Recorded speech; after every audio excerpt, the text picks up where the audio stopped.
Ito na nga mga budget, dito tayo sa sablayan, kaya dumaan na rin tayo dito sa pinaka nilang sablayan nila. Ayan, tabing dagat yan, oh. Ito yung kanilang mga parang garden, kala mo yung mga bulaklak, oh. Tapos may parang buwan sila ron sa taas. Ayan.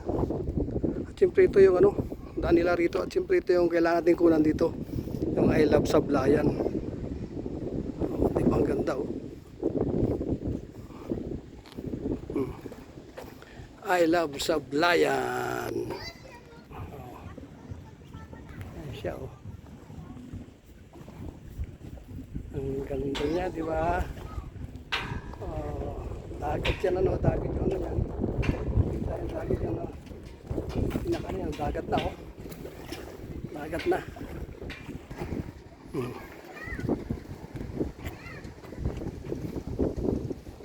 Dagat nila rito, oh. Yan, yung sablayan.